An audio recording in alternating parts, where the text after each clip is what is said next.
Hey there, it's Sheryl. Thanks for joining. So today we're going to talk about the importance of being a good student. Now, I'm going to tell you something a little bit shocking that's been generating, I don't want to say hate mail, but some email from parents, and I'm going to share what that is in a moment. But first I want to put this topic into context. A very, very, very long time ago when I was in high school, my dad said to me, you know, Sheryl, you're going to be a lifelong learner. And at the time that sounded awful to me because I'm like, why would I want to keep learning after high school and college? Because it seemed like it was so difficult and not a ton of fun. And he also said, because of that, you better learn how to be a good student. So of course I know now, and I'm sure everyone out there who is either in high school, in college, whether you're a coach or a parent building or have an existing business, you completely understand that we are all lifelong learners. There's a couple of things to keep in mind on this topic that can really serve teens well as they maneuver through high school. Now, the shocking thing that I'm going to share is that being a good student does not have a whole lot to do with GPA.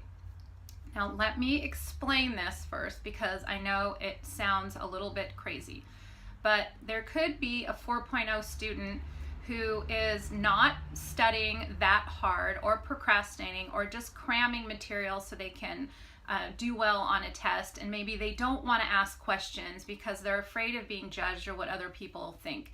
And I'm not saying that those kids are not good students.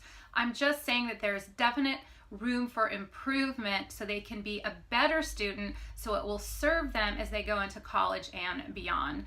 That might serve them in high school, but if they get into college, and I shouldn't say if, or wherever they get into college, they're probably going to be around kids that are just as smart as they are, and skating by is not going to work. So it's very important in high school not just to go for the GPA, but learn how to be a good student.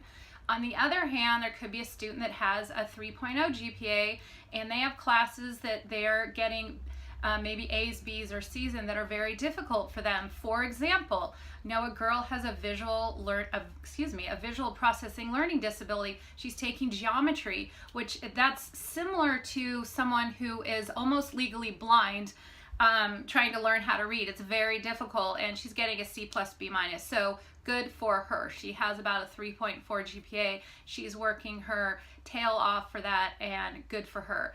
So it's really not important about the GPA. What's important is the work ethic and what's going into it and the habits that teens are forming while they're in high school. So on that topic about habits, we're going to go into the second thing that can help teens be better students, and that is teaching them how to pause and teaching them a little bit about self-care. Now, I talk about sleep a lot, so I'm not going to talk about it today. I have plenty of blogs if you want to know some more information about that.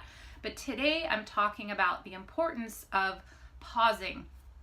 Now, Rachel O'Meara has a book that just came out. She works at Google. She wrote a book titled Pause, and she went on a 90-day sabbatical and came up with a couple very interesting and useful ideas. So parents, here's a hint. This book should be on your short list because it is certainly on mine and it's very informative. But the message I want to pass on to teens is during the day, they cannot go all out all day without a pause or a break, or a few pauses and breaks throughout the day. So there should be a pause or a break in between school and any extracurricular, or between school and starting their homework. Preferably, ideally, this pause has nothing to do with technology, and ideally it would be outside. So pausing is part of self-care, and that really helps teens to be good students. And hint, parents, it helps us to be good parents, employees, or business owners as well. Now, we've talked about forgetting about the GPA and learning how to be a good student by asking questions and planning out schedules and doing that type of thing. And then we've also talked about pausing. Now, the third thing is that teens need to learn how to speak up.